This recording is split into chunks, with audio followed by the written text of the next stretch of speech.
warahmatullahi wabarakatuh.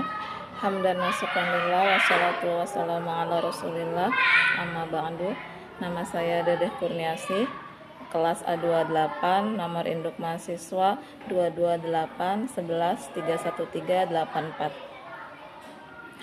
Saya akan mempresentasikan tentang penarikan kesimpulan untuk memenuhi mata kuliah metodologi penelitian PAI dengan dosen pengampu Bapak Wahyono MPDI.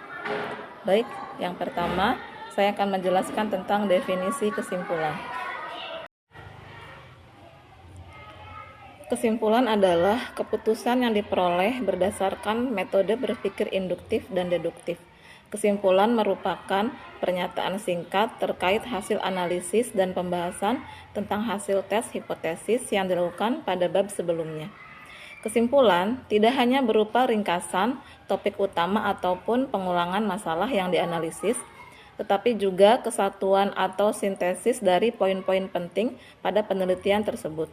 Sebagai tambahan, saran atau rekomendasi terkait penelitian tersebut dibuat untuk penelitian di masa yang akan datang. Menarik kesimpulan. Menarik kesimpulan adalah proses kognitif di mana seseorang mengintegrasikan berbagai potongan informasi, baik yang eksplisit maupun implisit, untuk membentuk sebuah pernyataan atau keputusan yang logis. Dengan mempertimbangkan bukti yang ada, kesimpulan tersebut bisa berupa generalisasi, interpretasi, atau keputusan yang didasarkan pada data yang dianalisis. Selanjutnya adalah tujuan menarik kesimpulan. Tujuan utama menarik kesimpulan adalah untuk mencapai pemahaman yang lebih mendalam atau membuat keputusan yang tepat berdasarkan informasi yang telah dikumpulkan dan dianalisis. Langkah-langkah menarik kesimpulan. Yang pertama adalah mengumpulkan informasi, yaitu mengumpulkan semua data yang relevan dari berbagai sumber. Lanjut yang keduanya itu menganalisis data, memeriksa dan mengevaluasi data untuk menemukan pola atau hubungan. Selanjutnya yaitu mengidentifikasi bukti, yaitu dengan menentukan bukti yang mendukung atau menyangkal suatu klaim atau hipotesis. Dan seterusnya itu membuat pernyataan kesimpulan, yaitu menyusun pernyataan yang logis berdasarkan analisis dan bukti yang telah ditemukan. Selanjutnya kita mengevaluasi kesimpulan dengan menilai apakah kesimpulan tersebut masuk akal dan apakah didukung oleh bukti yang cukup. Aspek yang penting dalam menarik kesimpulan yaitu yang pertama keakuratan data. Terus ada relevansi data, ada jumlah data, ada validasi data, ada analisis yang tepat, logika dan penalaran, lalu ada bukti yang mendukung, dan terakhir adalah komunikasi yang jelas. Jadi, kesimpulan merupakan jawaban penjelasan dari penelitian yang dilakukan. Isinya adalah harus selaras dengan pembatasan masalah, hipotesis, dan tujuan penelitian yang dilakukan. Baik, untuk menarik kesimpulan, saya akan menjelaskan penelitian yang berjudul Peran Pendidikan Akidah Akhlak dalam Pembentukan Moral Siswa di SD Negeri Lialang.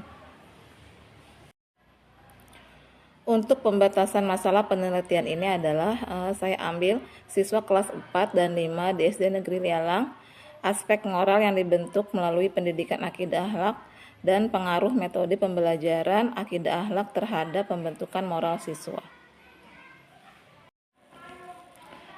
Rumusan masalah yang diambil dari penelitian ini adalah yang pertama, bagaimana penerapan pendidikan akidah akhlak di SD Negeri Lialang. Yang kedua, apa saja aspek moral yang terbentuk melalui pendidikan akidah akhlak di SD Negeri Lialang. Dan yang ketiga adalah bagaimana pengaruh metode pengajaran akidah akhlak terhadap pembentukan moral siswa di SD Negeri Lialang.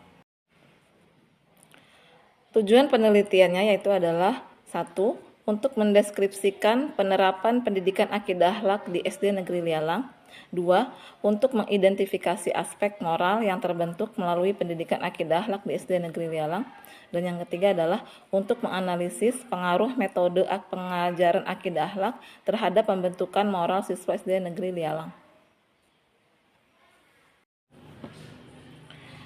Kesimpulan yang diambil dari penelitian ini adalah yang pertama, pendidikan akidah akhlak di SD Negeri Lialang memiliki peran yang sangat penting dan signifikan dalam pembentukan moral siswa.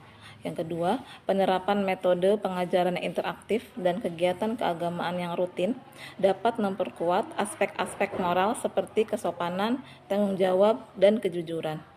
Dan yang ketiga adalah penelitian ini menyarankan agar metode pengajaran yang lebih variatif dan interaktif terus dikembangkan untuk meningkatkan efektivitas pendidikan akidah akhlak dan pembentukan moral siswa di SD Negeri Lialang.